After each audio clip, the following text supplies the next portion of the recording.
നരുട്ടോ, എന്താ ഇത്? നീ ആരാ? എവിടുന്ന് അങ്ങോട്ട് വന്നേ? അല്ല, നിനക്ക് എങ്ങനെ എന്റെ പേര് അറിഞ്ഞത്? അത് ശരി, നിനക്കിപ്പോഴും മനസ്സിലായിട്ടില്ല. എന്നാലും നീ ഒന്ന് ഊഹിച്ചു നോക്ക് ഞാൻ ആരാണെന്ന്. നരുട്ടോ, എന്താ നിനക്ക് പിടികിട്ടിയോ?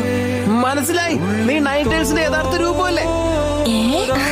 ആ മിനാട്ടോ എന്നെ കുറിച്ചൊന്നും പറഞ്ഞിരുന്നില്ലേ? വല്ലാത്ത കഷ്ടം തന്നെ. എന്നാ ശരി, ഞാൻ തന്നെ പറയാം. ഞാൻ നിന്റെ